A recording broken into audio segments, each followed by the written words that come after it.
Are you preparing your kids to be financially capable adults? Our guest developed a learning system of real life and real money programs that bring the world of money alive for kids and a super easy way for parents to get their kids money smart. It's Female Founder Friday on the Startup Life Live show. Let's go, everyone, and let's dance.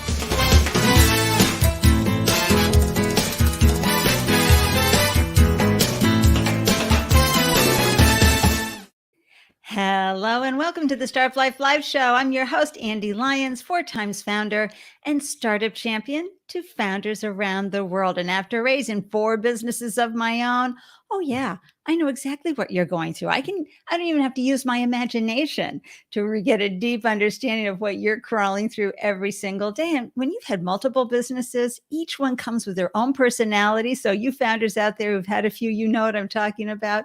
So founders, I am so grateful that not only that you launched your business, but that you carved out time to join me today for a delicious conversation. Because as you level up your founder game, your business is going to do better. We're going to be talking about things today that you're going to be able to apply to your startup. Maybe you've been noodling on a problem and all of a sudden you're going to hear just that right combination of information go, bingo, and I can just see you running back to wherever you are and going, yay, solve that problem. Anyway, I'm so grateful that you're here and tuning in and joining me for this conversation. Big yoo-hoo to the live viewers. Hey, and a hearty welcome to the replay viewers and podcast listeners. You're going to love this conversation. And if you're tuning in from YouTube, hello, that's right. Click on that subscribe button and that bell icon so that you are part of the Startup Life Live YouTube channel. Thank you so much for that. And to receive an alert whenever I post a new show, where is that? There it is. Please join the Startup Life Live meetup group. This way you're going to get an alert whenever I post a new show. You know, I have founders from all areas of industry, experts, investors. It's all about amplifying the diverse voices out there, our diverse founder voices. So join the meetup group. And, you know, a lot of times it's adding wind to each other's sail, taking a moment to swing by and say hello and wave and cheer fellow founder on, right? I also want to share something that I've just started doing. So I think you might find a few things that I'm doing here I'm going to share with you, interesting for you perhaps. And this is my new segment called Andelicious Announcements. You know, being in the global startup ecosystem, I get information all the time going across my quote desk here that I know founders can benefit from. For example, a quick reminder, don't forget to go visit Arlen's Academy and join. It's free. Sign up. She provides from experts all over the world incredible information that will help your founder journey and help you succeed and grow. Okay, so definitely swing by, take a look at that. And then there is this group called See Ahead, and they have a cohort for all you ocean folks, you know, who are making our oceans better. And See Ahead is a benefit corporation with the mission of supporting new venture development at the intersection of innovation and sustainability and the oceans. And the goal of the Blue Swell Incubator is to build the capacity of new founders to convert their big ocean-focused concepts into profitable and sustainable businesses by bridging the gap of funding and mentorship. So I just wanted to have that awareness for any of you out there who are really helping our oceans and making those places better for us. Now, one of our favorite venture capital firms here in the Boston area is Visible Hands, and check out how they bring value to founders. They have an accelerator that gives you an initial investment of $25,000. So you can really focus, right, on the accelerator.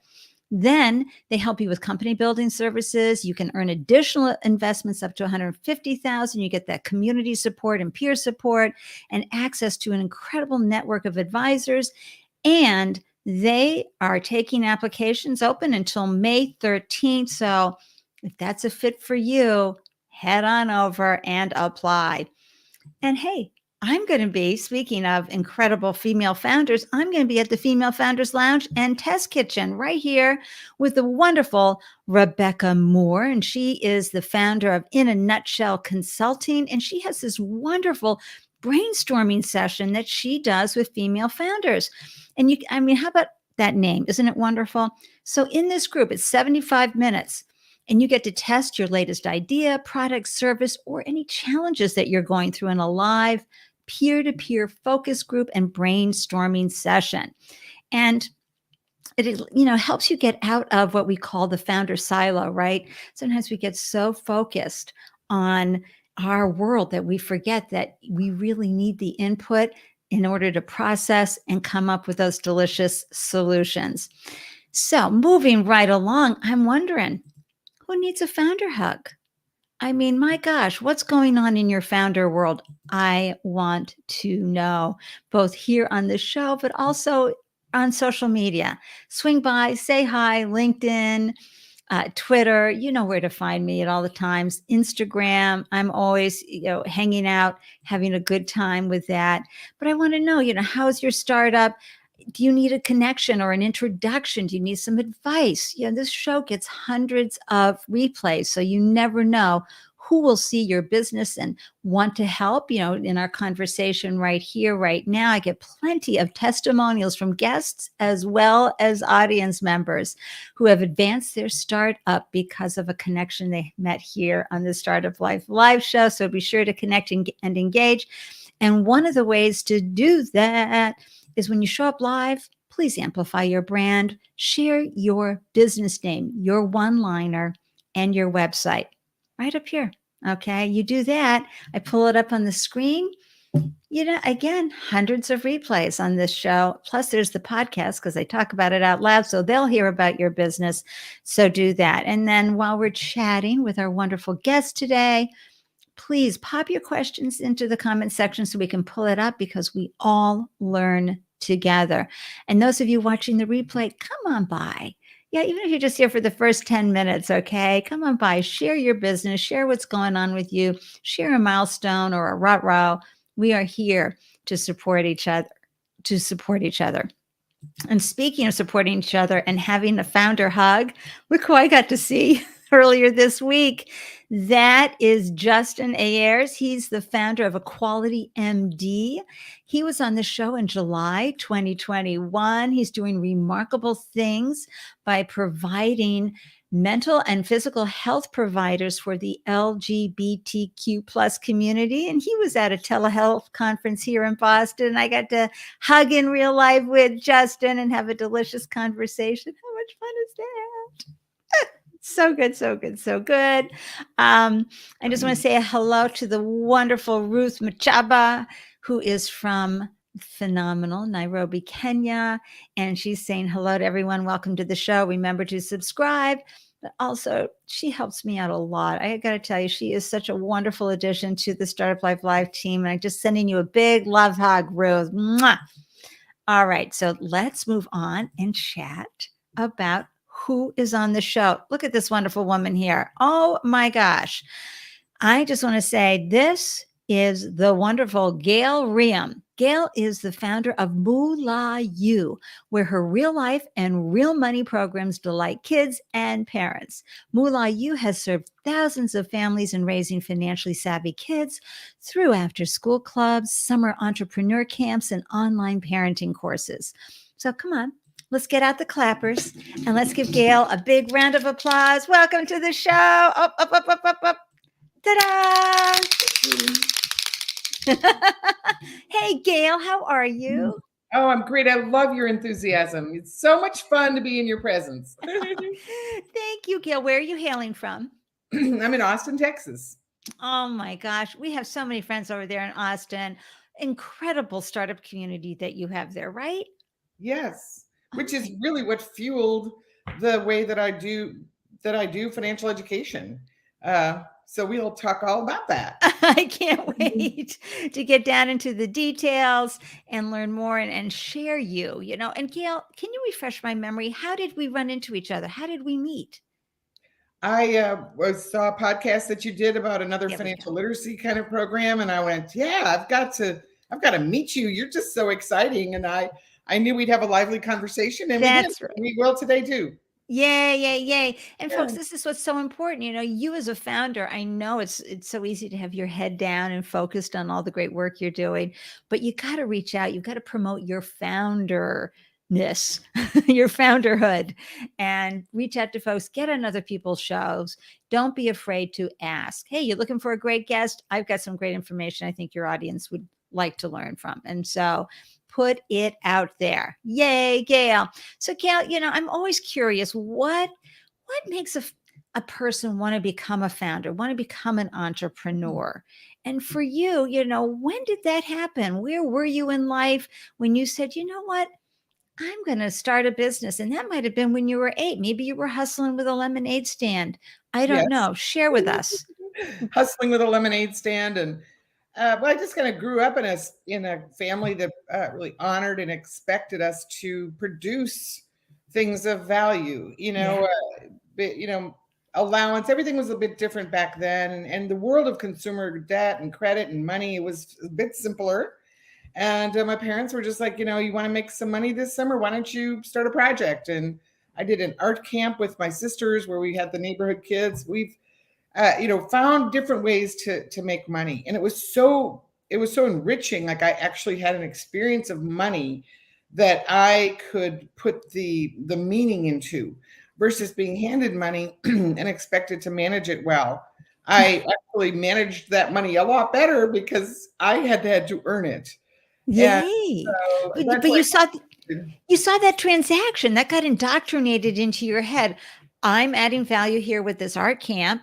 You want to do that? Okay, I'll take your $1, $2, 10 cents, whatever you're charging. Doesn't matter. Money exchanged for services happened, and your brain just went, ooh. Well, and the truth is that money is strictly transactional. It's just used to conduct business. Right. And so actually entrepreneurship is an incredible opportunity for us to build a mindset at a young age that allows us to understand this really complex concept at its basic level, which is It's an exchange of value. Money's a store of a store of value in a coupon. And if we look at it that way, it becomes very practical instead of emotional. Wow. So that's a great place to start. But, ultimately I, did go to college and, I got on that track, which is, go to college and get a good job and then start borrowing money. They give you the credit cards and the free t-shirt. And I stepped right into the culture of consumption. So, when I was first heading out of home, we were a very, I'd say, frugal, practical family. But I stepped into this world where, it was keeping up with the Joneses. It was, if you run out of money, you can borrow more. And it was like this, what?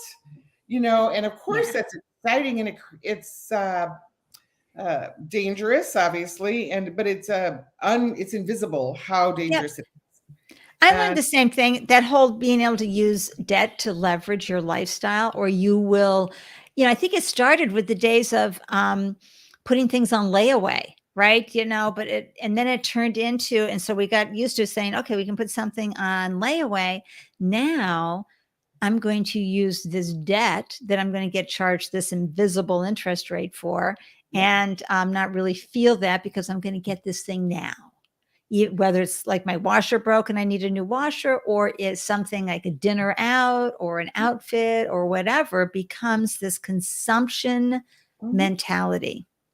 Yeah. And how we got there is what's really important to discover, because really it's only been in the last century that consumer debt is even available. Up until the end of World War II, you could borrow money for a mortgage or a business, but it had to be collateralized, loans. And we didn't see that ability to just borrow money. I mean, there were individual stores that started doing, you could put this on a ledger and you can pay it later. You could do those things, have always been around, but nationally a lot, available debt. So Bank of America put out their first national credit card in 1958. And, all of a sudden you could just, like you said, just borrow money without worrying about having to save for things. And it was just too doggone easy. Yeah. And to couple that with the history of television and marketing and advertising and all of the messaging for us to be consumers. And actually, if you look back at some of the older ads, it's like, hey, if you run out of money, just borrow more.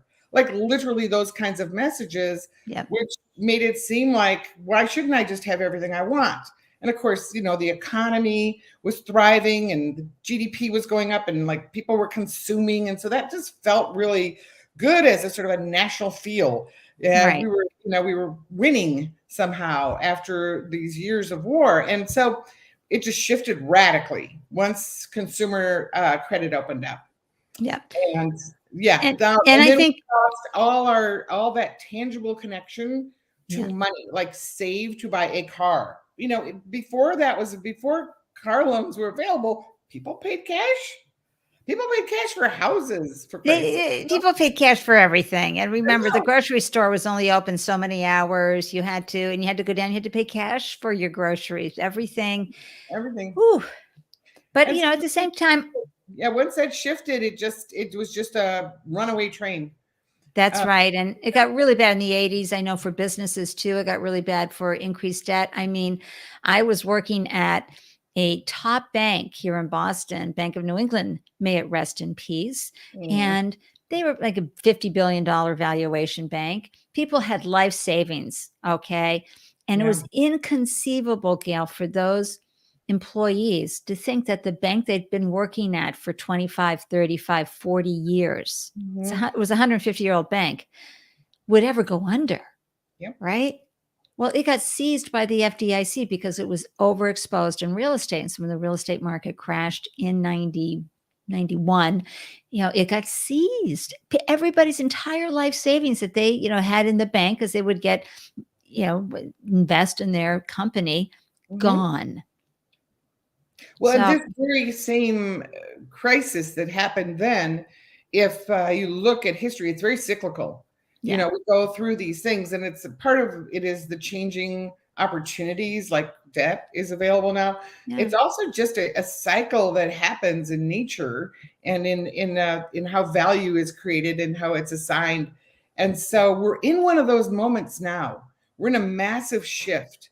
It's been happening since for the history of my company in 2004 when we started. I was trying to get my daughter good with money, but by 2008 when the crash happened, I was just kind of cooking along with my little company, and my business tripled that year of that crash because people were like, "Whoa, we've got to get our kids good with money." It was like it was invisible up until then. Yeah. So let's talk about that.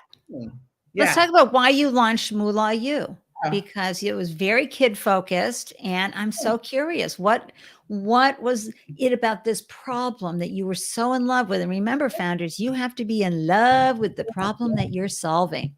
It's got to keep you up at night. Well, I had a early adult life where I was doing, in debt and constantly struggling to get out of debt and getting out of debt and then getting back in debt. And then I had a kid, and I was like, whoa, I don't want her to have that path. And so I actually, even for myself, started doing a lot of studying about money and read some amazing books. I think we've talked about a few called, the one is The Soul of Money by Lynn Twist. And another is The Richest Man in Babylon. And, just the kinds of what is wealth? How is money? How does it work in people's lives? How come some people have more and some people have less? It was never even addressed until I looked at it. It wasn't something I was taught. Right. We don't really talk about that in school anymore. So I was in an investment club with my girlfriends. That's how I decided that I would learn a little bit more about money. My daughter was sort of growing up in that, and she wanted to have an investment club. She thought it looked pretty cool. So how old was she at that point? 7 or 8. Wow. And I'd started doing some things with money with her, which was like wanting her to have that experience I had, which is how do you handle money? You get your hands on some money and you make some decisions about it, and you start seeing how it's created and what it's really worth. So from a pretty young age, I was giving her what people might call an allowance, but basically it was an allocation of money that I had already decided I was going to spend on her. And I think in this case, it was for Barbie dolls or something. And I'm like, that's all I'm going to spend every month. So here, you have that money. I'll give it to you on a weekly basis. And then you figure out how you're going to buy the Barbie dolls you want. And she was probably 7 or 8 then. And she was, it wasn't didn't happen overnight. I mean, nobody does anything right the first time. That's why you have to make new mistakes. Come on. This is why you have to make new mistakes, everybody. You know what that is. Stitch that on a pillow for sure. Make new mistakes, because founders, that's how you learn, and that's how you get the gold, right, Gail? It is, and it's how we all learn is the trick, which is we've gotten to a point where we've really sterilized education, and kids have to get it right, and that's where all this stress comes from in school, and they're worrying about their grades versus like truly applying any of that knowledge. So, education's gotten really siloed, and it's not safe to make mistakes there. And parents don't want their kids making mistakes. So we're overprotecting. But the point is if we can let kids do things of themselves without trying to micromanage it or tell them they did it right or wrong, or let them deal with the consequences themselves. This is a really important piece of sort of parenting, and how we even treat ourselves, is right. Well, that didn't work. Next. That's another stitch in pillow moment, which is that my favorite 4-letter word is next. You just gotta try the next thing, because if you think about it, when you were a baby and you were learning to walk and you fell down, you didn't go, geez, I don't think this walking thing is for me. Yeah. The trick is to just keep trying new ways to achieve the things that are important to you, or to understand. And for kids, it's truly understanding. Right. And so for so many parents, especially in our millennial generation and early or late Gen X, that crossover there, they got a memo, one, to protect their kids, two, to what success looked like. So their kid had to have friends, the kid had to do all these certain things, because that's what success looked like in their memo. And so, and then in my generation, we didn't even talk about money. I mean, forget it. Yeah. So now you're bringing this conversation up to your daughter. So she's sitting there going, I want that Barbie doll. Wait a minute. How much she has to figure out, right? How much that Barbie doll is, how many weekly allowances are going to have to pile up for her to be able to buy that Barbie doll? Mm-hmm. And is that Barbie doll on sale? And the best thing is finding other ways to achieve those things, or actually determining if she really wanted that Barbie doll. Once it was her decision, instead of pestering me, I want, she had to go, okay, well, how bad do I want that? And that is the big moment when that discernment happens. So what we really want for our kids is for them to be self-determination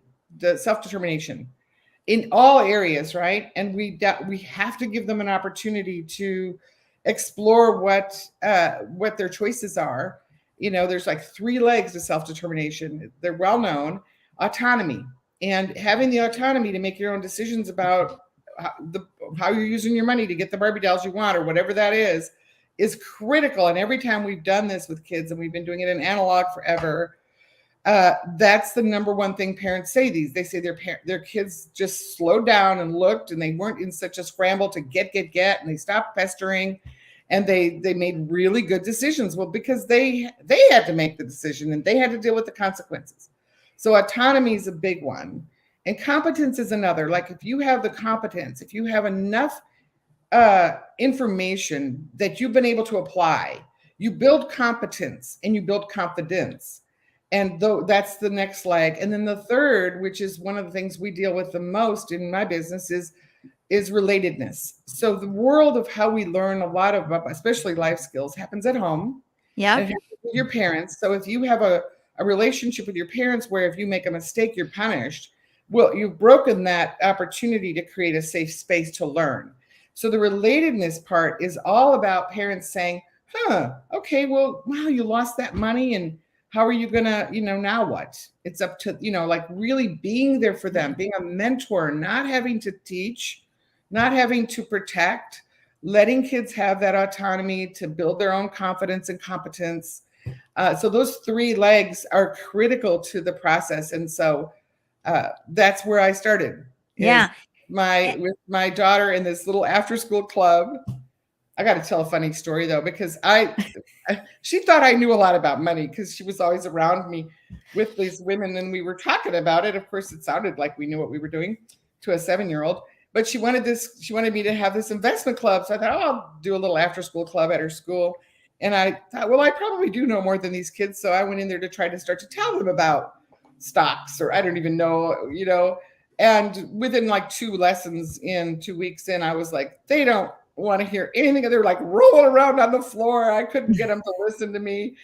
And so I went to the Montessori teacher in the classroom next door, and I said, what can I do? She said, well, ask them what they want to know. It's customer research. And I went in there and I said, so what are you guys curious about money? And, we get through the original questions, which are, why is it green? How do I make more? All those things. And then they really get to that point, which is, why do we have money? Why isn't everything free? Like, whoa, that is such a deep concept. It's not something you can teach. It's not something you can read in a book or get knowledge about. You have to actually get on the court and see how it's used. And then you're like, oh, that's how it works. And what a great question. Why isn't everything free? And if you've got a 9 to 12-year-old, that is a question that comes up. It's that very existential understanding of, why does this work? Why is it this way? Wow. And so, yeah, when we just played right into that, and we came up with all kinds of clever ways to have kids get a real experience of that rather than me try to explain it. Did kids talk about when they witnessed at home, because parents wanting to protect them, right, from money challenges? Well, 2008, forget it. Everybody was hit by that. But we've had other challenging times, and families will have challenging times due to health or getting laid off and not knowing how to transition to a new job, but not wanting to talk about it in front of the kids. What do they pick up, Gail, around that? Well, they're watching the decisions parents are making. And if parents are making all the decisions for them about what they want, they get really good at pestering. That's what they're learning. They're learning who's going to say yes to which purchase that they want. And so they have no relationship to the fact that parents are making decisions about money, because the decision-making process hasn't been shared. It's like the decisions are usually based on, well, yeah, you were good today while you were in the store, or you didn't pick on your sister, or you did good on a grade. But those are not the ways the kids would be deciding those choices. But they're seeing that's what they're learning, is that's how choices are made. So now when they're like, well, I did good today, so I'm going to go buy a new car for myself. The modeling is really bad when parents are making the decisions from a place of emotions. And so the trick is to get it really standardized in a way that is sensible and demonstrates that parents are actually making conscious budgeting decisions. Right. And as Ruth said too, we want our children to be self-determinated. So important. And it's true. And to be discerning. Heck, if we're not discerning as adults, how can you be discerning as a kid? And I remember, Gail, when I got some free ticket to, this Be a Millionaire course. And I just went because I needed a distraction or something. But I thought, oh yeah, great. It's going to be all about yachts and second homes and things like that. And boy, was I wrong. Yeah. It was about how to be with money in a way that you are able to make decisions in your life, not based on your job. And there are ways you can work a traditional 9 to 5, blue collar, white collar job that you can use your money wisely and not spend so much, knowing that what you're doing and leveraging is financial independence in its truest form, which is you can say, take this job and shove it, and I'm going to go do something else now. You can't do that if you're making decisions around money that are not good. And of course, you brought up that really good point about consumerism being something that, encouraging us always. Remember, after 9/11, Bush was like, oh, go spend money. And so there goes everybody's savings and the freedom to have choices in life. And so when you scale back, a lot of people, again, like you said, they don't want to do that for the kids. They want to show that they can meet the expectations of parenting a child and getting them all the lessons they need and all the art supplies and all this and all that. Folks, If you have your kid do everything as a kid, they're not going to want to be curious as an adult and explore. So yeah, that's a really dangerous side effect of all that, giving them everything, is that they aren't, they don't see the value of curiosity. They just ask for things and they get them. So, they haven't even really explored the truth of it yet. And, look how fast they get tired of their toys, So, yeah, there's a lot of that. But I think the big shift over the last half century has been that it's become more complex once you added credit and debt, and the financial system is really complex. Remember when before there was all that, we used cash and we used cash envelopes, That's right? You had to, because if you ran out of money, you didn't eat. And so the budgeting was just like there was a demand that you manage your money in a different way. But nobody felt put upon by that. They just it's the truth. You have so much money, and when you run out, you run out.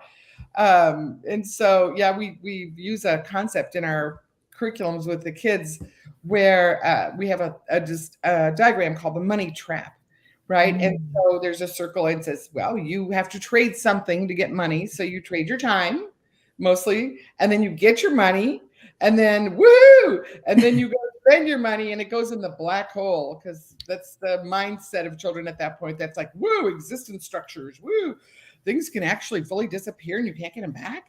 We're so excited by that, and we're like, yep. And then what do you have to do? You have to go back and trade more time, and this is the trap. And you probably see people in that trap, and they talk about their parents, and they can't take the time off that they want to be with their and things. And so we make it real for them so they can see what that future could look like if they live inside that money trap.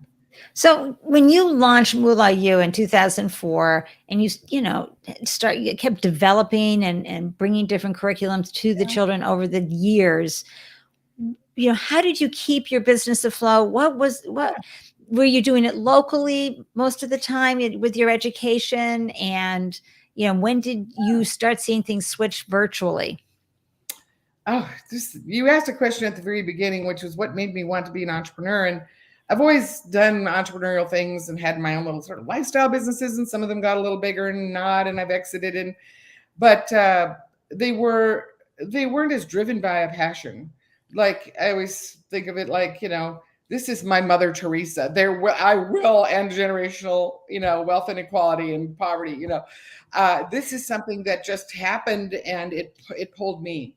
So I was truly starting this as a little part-time hobby after school, like a brownie troupe or something. I was still working, and did this with my daughter. And pretty soon every school wanted this club. So then I had to figure out how to operationalize that. Wow. So we created a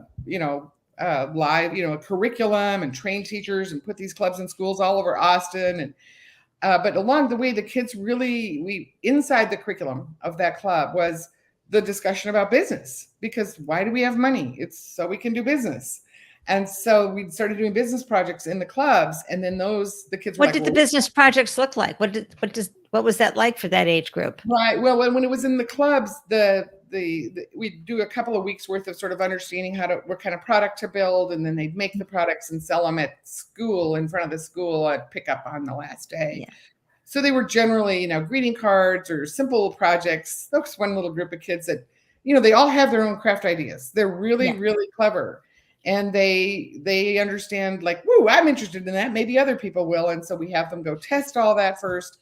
But they used eggshells, where you just take off the top, and then you put some dirt, and you put a little plant in there, and then you can sell them that way. And the plants just go straight in the soil, and they're fine. Little clever things, right? So very simple, very kid projects. Yes, perfect. Beginning, a middle, and an end. Exactly. And they do a P&L. Wow. What if we were all doing a P&L on our lives, on our personal? Oh my gosh. P&L, explain that. Profit and loss. So they had to buy some materials to make their products. So maybe they spent $10-15 on that, and they would get a loan, which they had to pay back. And then they would make $40 in sales, and then they would have to, it's not how much you make, it's how much you keep. And so that was like, woo. Okay, hold on. I get it. That's going to be a second stitch that on a pillow, because, founders need to remember this as well. Yeah. Hold on. It's not what you make, everybody. it's what you keep.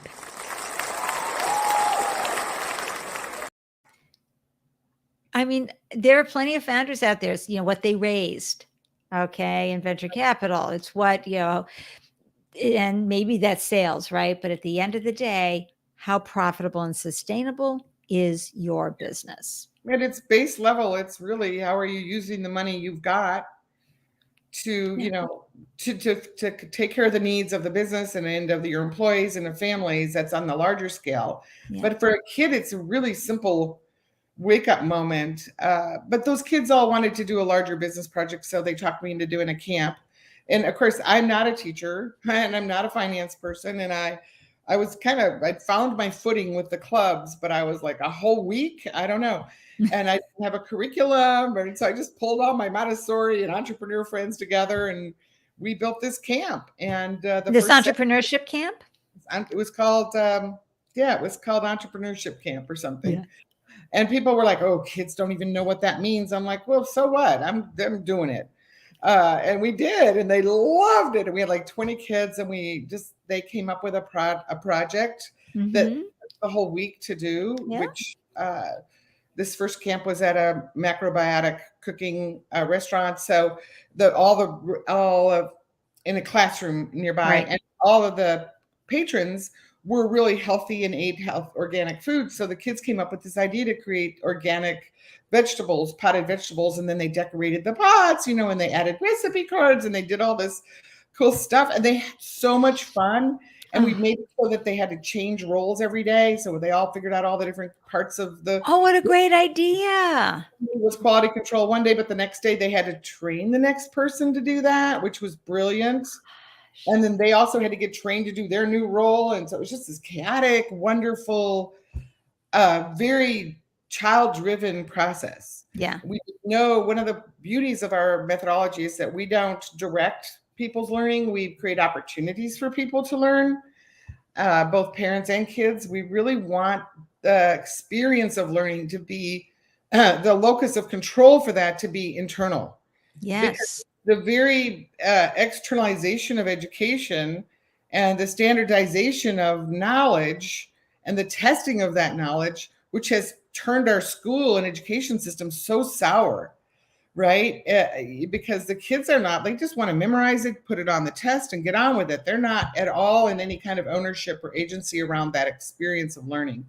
So anyway, that's where we come in, is like just truly putting all the learning over there. And planting those seeds, which is so important, because as you said earlier, the educational system is about take this test and do well on it, not solve a problem.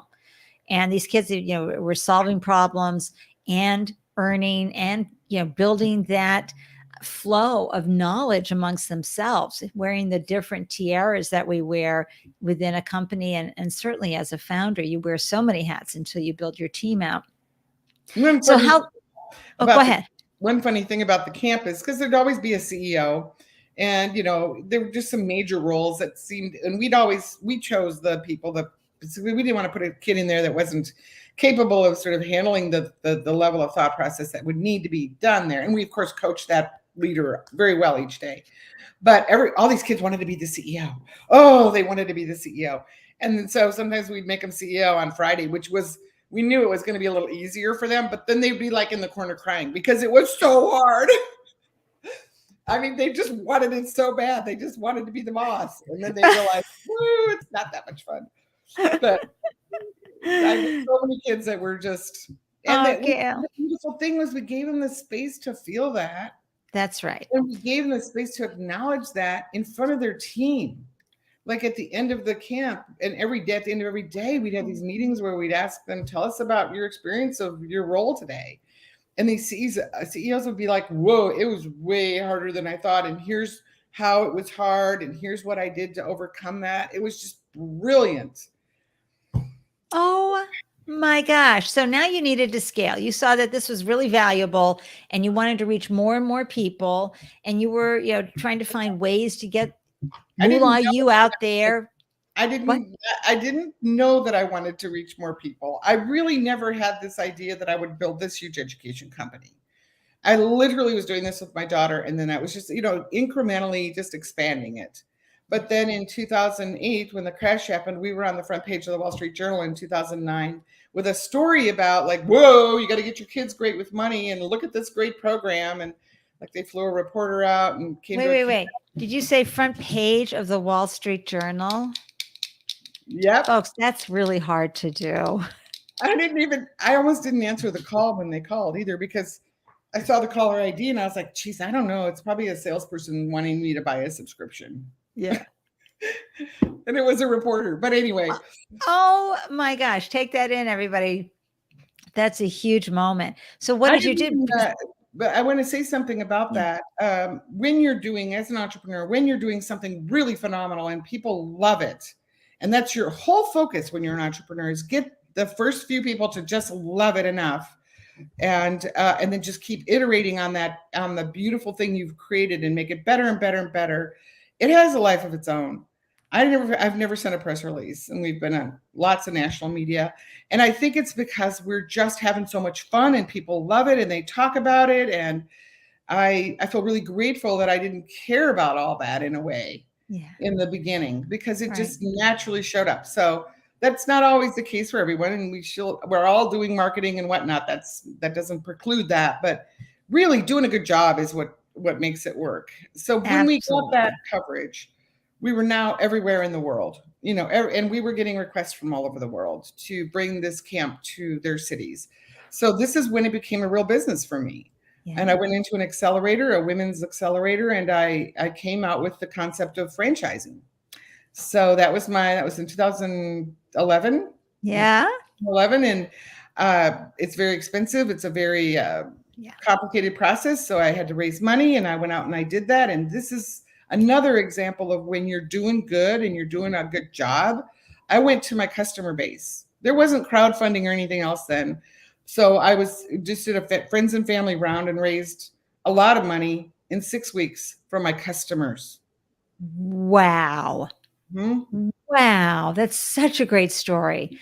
I didn't know another way to do it. It was almost it was like, right. Whoa, and nowadays they make it so much easier through the equity crowdfunding, what we call Reg C crowdfunding, because that way folks who have $100 and they want to say, go Gail, they can.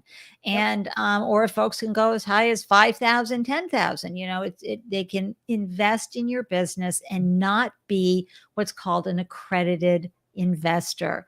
I love that that's all opening up, because entrepreneurs really need help. I mean, there's investment, there's VCs, there are ways to get large investments when you're ready to scale your company, but it's in those early stages when you really do have to rely on the people that love and know the value of what you're doing and are cheering for you as much as anything, with their dollars, but also with their hearts. And then they become part owners and they're cheering you on to all the rest of the people. So that went really well. And then it's the Warren Buffett mentality, folks. You want to be an owner, so it just makes it so much easier when you can go in on a family and friends round through a crowdfunding, or what you did then back in the day. So how did you respond to having raised that money? Were you able to give your company a little bit of a lift at that point?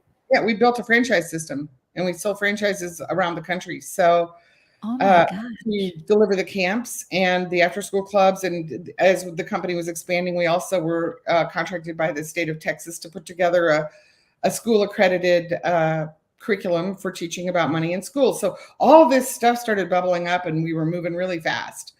And I was discovering a lot of things about how kids learn about money just by having done it from this place of not knowing how to do it.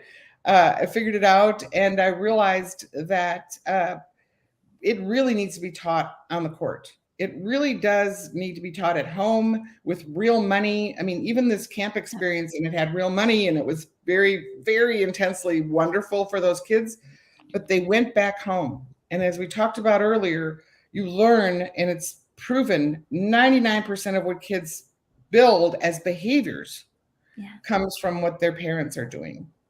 Not just watching what their parents are doing with their own money, but how their parents are treating them about money.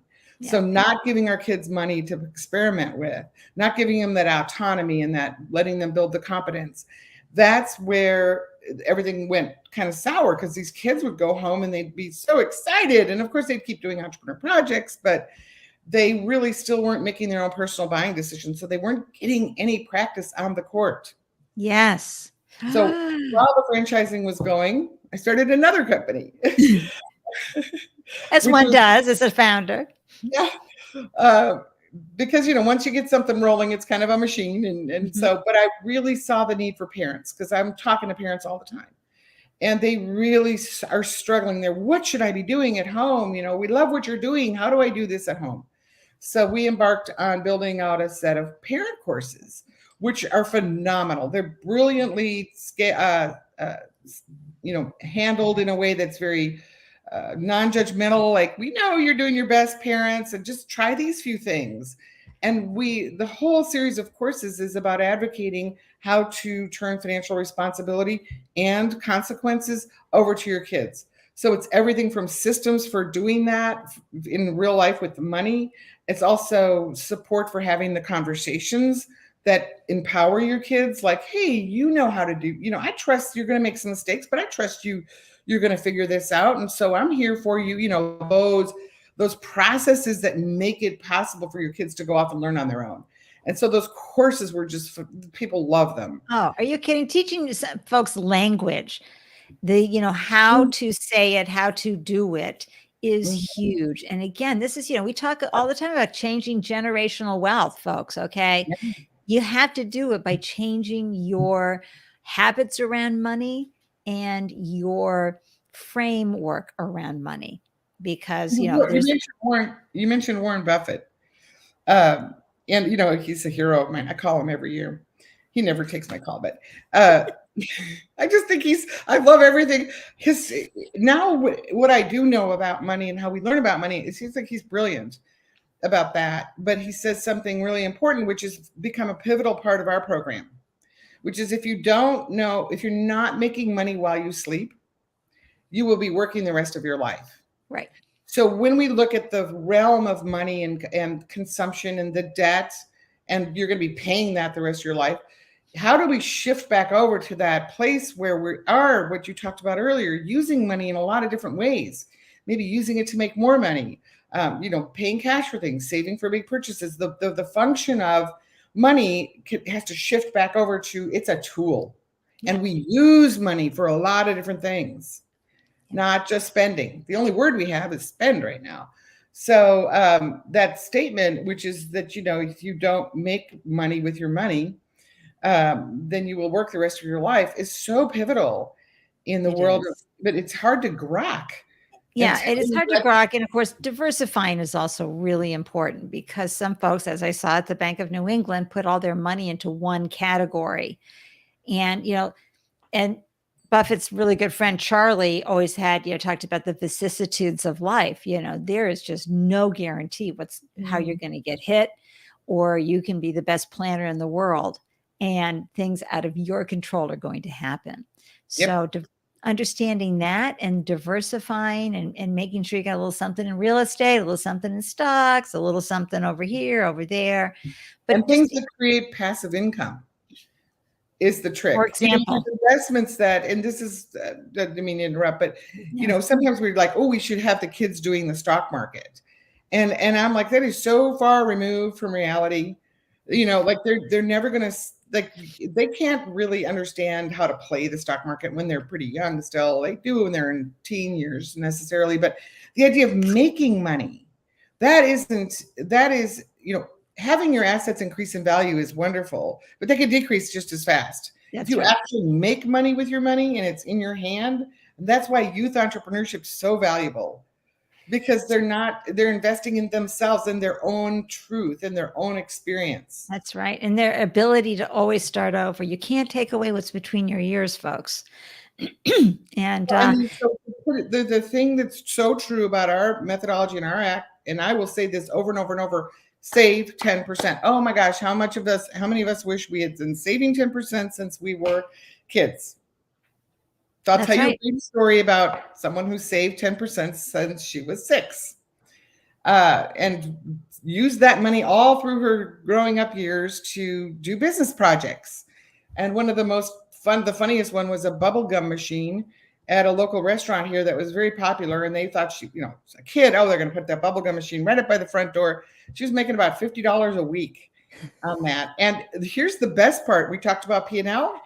Bubblegum, when you buy it wholesale, it's 1.4 cents per piece. You pay 25 cents for it in the machine. She did the math. She was like, whoa, I like that profit margin. She didn't mind going in there every week and filling up that bubblegum and taking her quarters to the bank. Oh my gosh, that is such a good story. And all that money continued to be saved. So the point is that it's just, the only thing is, if you make money through your investments and you spend it, then that's, especially if you spend the principal of it, it's gone again. Yep. So you've got to keep building that and keep finding ways to have it make money. So she did that through her whole college year. She still saved 10% all through college. And when she got out of college, she was able to buy her first piece of real estate, which is an investment property.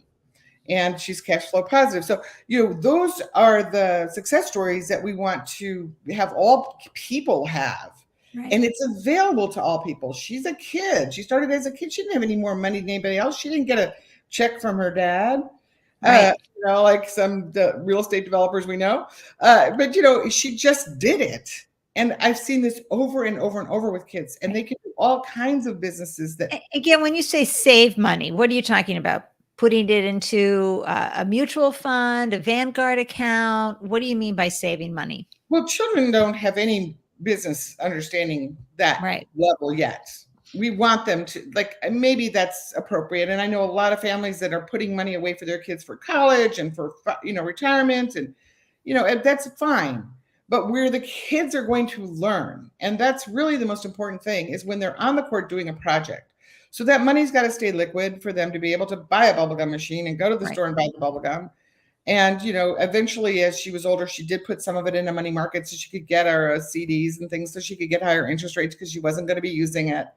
But those things should come to children on a natural basis, instead of us saying, go do all these adult things. Right.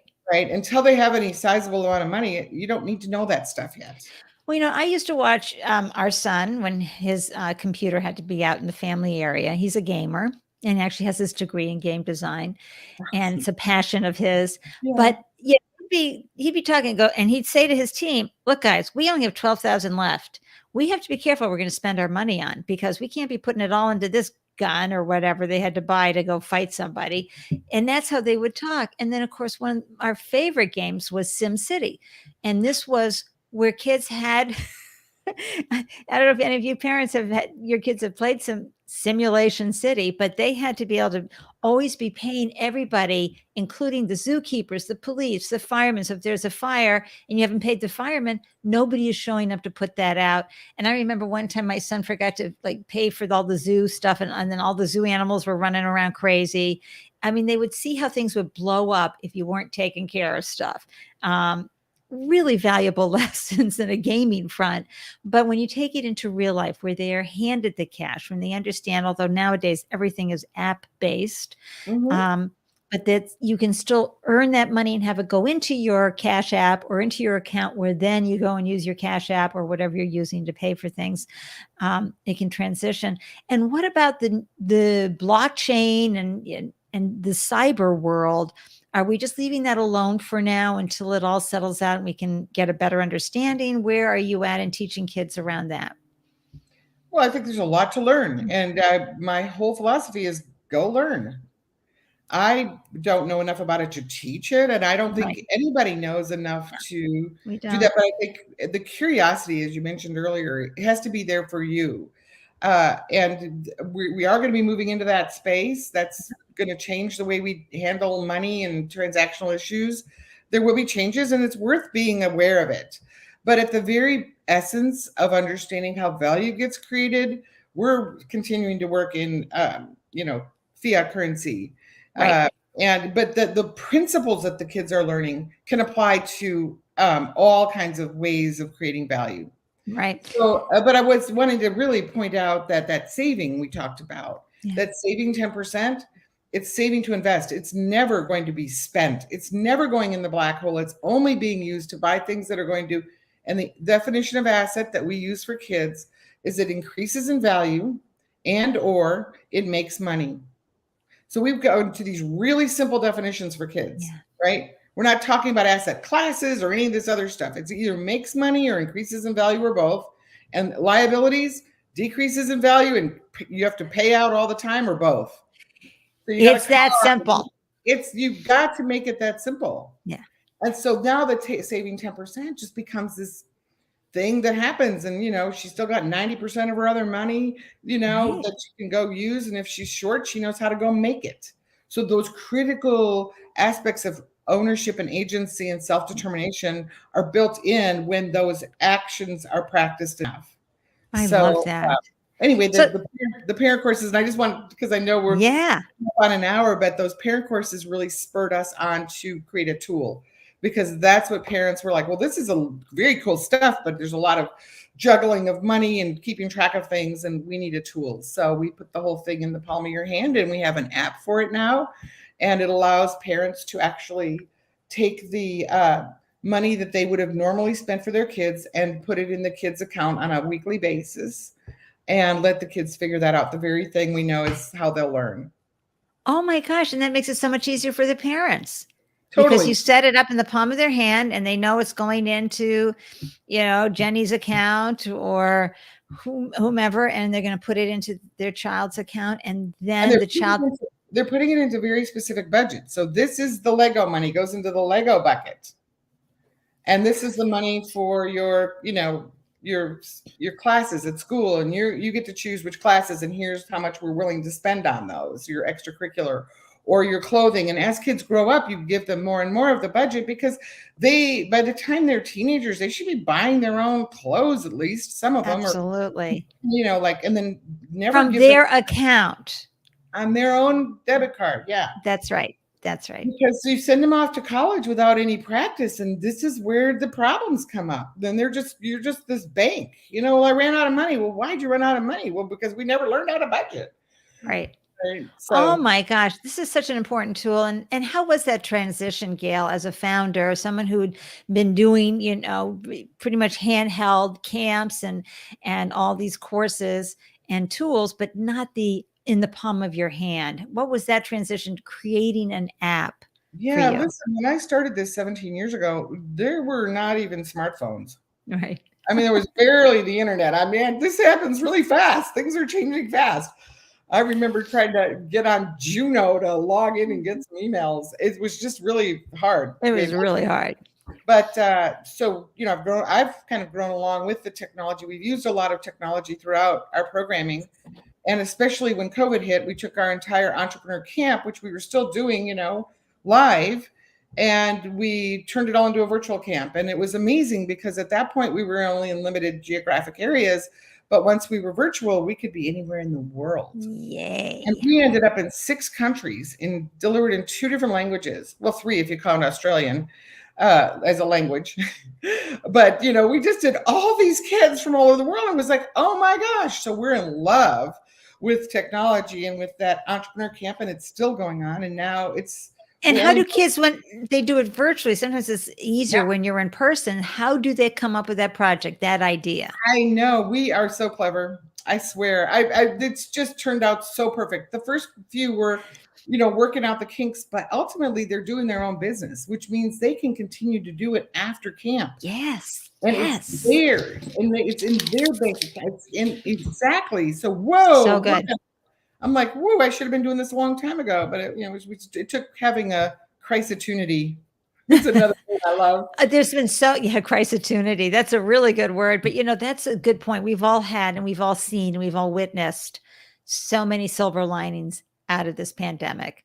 Horrific, the deaths and destruction of bodies and time and businesses. But at the same time, I'm just hearing so many, but then this happened.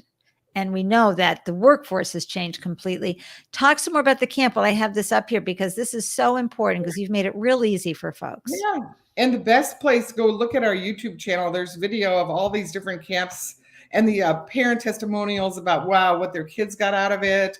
And these kids doing pitches that are like, if I was an investor, I'd be investing in them, because they're really bright. A couple of these kids are still running these businesses 2 and 3 years later. But it's 1 week. Pretty engaging. It's done at home, or we're working with some schools to do it as a summer intensive for their kids. But there's we introduce concepts. We run them through an accelerator. They start with customer research. Who wants what problem are you solving, and who can pay for it, and how much will they pay? Oh my gosh. And they just go right on through to production, building prototypes, figuring out their financing. And then they make their first sale before Friday, and they pitch on Friday. And every day they have office hours with a real entrepreneur.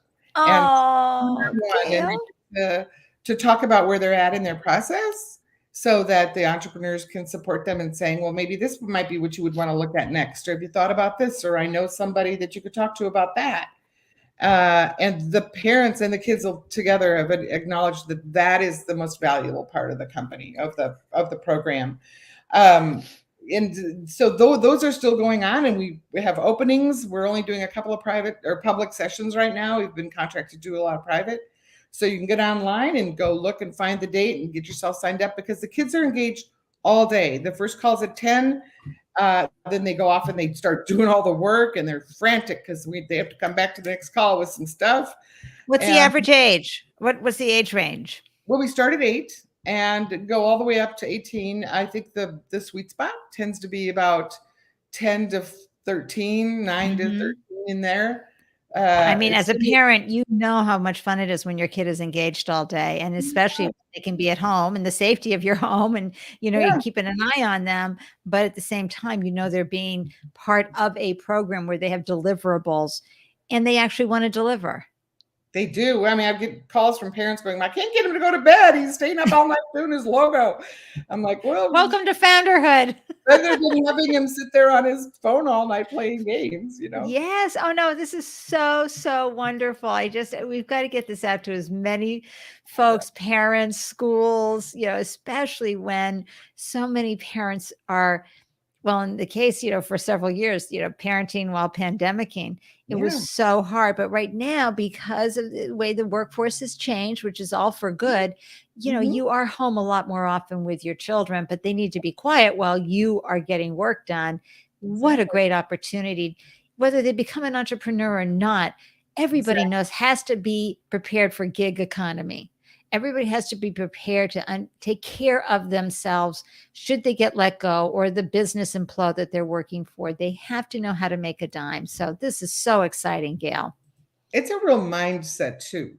Once you realize you are capable of making money, and not just from a boss and from a job, you become a much more empowered person. You become a better user of your money.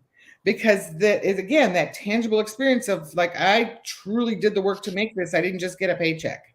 Right. It's quite a bit different. So that's also, just in closing, I want to talk a little bit about the app, because not only does it transfer the financial responsibility to the kids, and it's in increments that are where parents feel safe being willing to let their kids screw up on that. When they gain mastery, you just add categories. But also the 10% comes off the top. It goes into an account.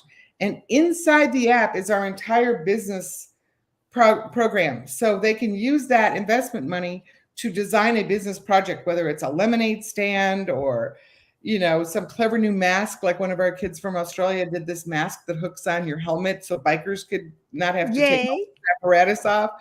And they use their own money now to start these business projects, and they have an entire business accelerator program right inside the app. And then my gosh, Gail. There's also the gig economy. So there's a gig marketplace. So we don't advocate that you pay your children for chores that need to be done because they're part of the house. Getting paid to brush your teeth is probably not the thing you want to teach your kids, because when you stop paying them, what's going to happen? Right.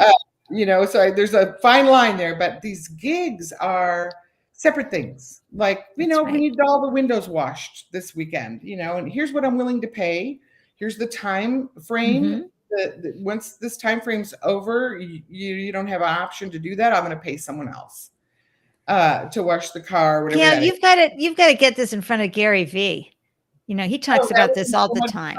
Wouldn't that be great? I know. Well, there's the people that are talking about this modality of learning are people that are entrepreneurs and have learned so much themselves. Yeah. So that's why we know entrepreneurship is such a great teacher of this, because once you've been out there as a founder, then you realize the value of the learning that comes from that experience. And that's back to being in Austin. And I'll just full circle this. When I was first getting started at this and I didn't really understand how to do this, I was going to every entrepreneur thing I could go to. I was just trying to figure out how to do this as a business. And so those entrepreneurs became my first, customers, and they really did the process, and they're instrumental still. And from all over the country now, entrepreneurs who are supporting these kids and doing this. So it's been this beautiful ecosystem. And I relied heavily on the community of mentors. Yes. I firmly believe that I have nowhere near the knowledge I need to do all the things I want to do. So it takes a village. There we go. And what's so exciting is that along the way, you have learned so much that you're able to share, because it's never too early to plant these seeds in kids' heads. Tell your starfish story, because I think this is so impactful for everybody to remember who launches a business. Listen to Gayle's story. I remember this every day, because it's very hard when you're trying to hit KPI numbers that are really huge. But the truth is, if you operate from the standpoint of every person you serve is getting a benefit, it's a much more impactful and enjoyable experience. But there's a story about a man walking down the beach at low tide, and he's picking up starfish and throwing them into the ocean because, the tide has gone out. And so this young boy comes along and he goes, "Mister, why are you doing that? You can't save them all." And he said, "Well, I'm saving this one." Ta-da, everyone. That is what it's about. So yes, you do want numbers and you want to scale and all that, but remember, when you're solving a problem, you're in love with that problem, and one person at a time is benefiting, and you will experience a swell of activity, but don't lose heart. Okay, everyone out there. And so how has, when you've gone through 17 years of ups and downs and this and that, what has been the most helpful mindset hack that you've used to bring yourself back from the brink of despair, which is, can be daily sometimes in our founderhood journey? What has worked for you, Gayle, that other founders would benefit from learning? Yeah, the brink. The brink, it's people. It's the people that you surround yourself with. I mean, there isn't anybody out there that doesn't want to see you succeed when you're doing something really wonderful. And you will find them if you reach out and allow yourself to be vulnerable and ask for help and pull people together into teams. I have strategy meetings with advisors that, they're not even really true advisors necessarily, but they just love this and they have ideas, and you listen to everything and then you make discernment of decisions. But don't try to do it alone. It's just way too hard. There are people that have done it before, or that know something you don't, and you've just got to put them in. And my favorite other story is from the founder of Canva, when she was leaving San Francisco after not being able to raise money and was just devastated, going back home without a check. And she's like, it's easy to think that there's, 7 billion people on the planet, and there's somebody knows how to do this better than me, and like, what am I even trying? Or, that kind of place where we get, like, why am I trying? And she says, but it's really easy. It's also important to remember there are 7 billion people on the planet, and we're all first timers. We're all just working our way through this. First time being human. Yeah. And first time doing any of this stuff. And maybe that's they're right. Part of it better than you, but go get them and pull them in and have them be in your circle of people. Yeah.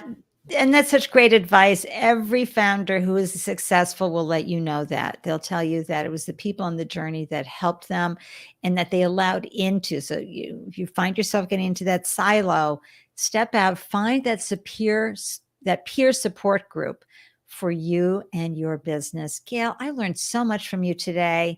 Seriously, I'm so glad you've turned this into a real life, real money situation, system, learning program on so many different levels between the app and the camps. I'm going to pull up the camp one more time. Everybody go to Moolah U, or you can scan the QR code that you're watching. If you're watching right here, those who are listening, I will have the links in the show notes, because this is a phenomenal program. what last thing do we need to know, Gail, so that we can add wind to your sails and help open doors for you? That's a wonderful invitation. Just to continue to share the truth about the value of learning money from a young age, and direct people to come look at our app and register their kids in our camps and reach out to me. I am fed by talking to people, parents, customers, other people that are in the financial education space. I'm all about connecting. So that would be, Excellent. we're open to conversations all the time. Yay. That's a wonderful way to put out to everybody. That's excellent. That's what we all need to be doing, is connecting and having these meaningful conversations with others. So thank you for that, Gail. And how to reach Gail is going to be in the show notes, everybody. So don't you worry. Of course, it was scrolling across the entire time during our conversation. Gail, I'm going to pop you in the green room and close out here, but I want to thank you so much for joining me today and enlightening us on how to be better parents and stewards of our kids' knowledge around money, and also giving us so much hope about the ability to facilitate these programs so that our kids can grow and love money and know how to earn it and solve problems and make a difference. Thank you for having me. You're so exciting to talk to you, Ande. Thank you. I do. I get on the edge of my seat, Gail. At every conversation, I get like, oh my gosh, for that founder and the possibilities and everything that you have done over year after year with your business. You have changed many lives, my friend. All right, I'm going to pop you in the green room. Oh my gosh, everyone. Did we learn so much from Gail on this conversation? And it's important to understand how the language, but also what do you need to set up so that your kids can get a better understanding about money, how to leverage it, use it, and get what they need in life and create value everywhere they glow as well. So I'm just so excited that we got to chat with Gail and learn more about Moolah U and her wonderful camps and programs and app. Let me tell you who's coming up next on the Startup Life Live show. Oh my gosh, speaking of accelerators, we have on Tuesday, May 10th at 12 p.m. ET, we're chatting with Frances Simowitz about her virtual accelerator program called Weave, W-E-V-E, where she's helping international startups expand and scale in the U.S. market through expert mentorship, targeted curricula, and warm introductions to New York's most influential entrepreneurs, investors, and business contacts.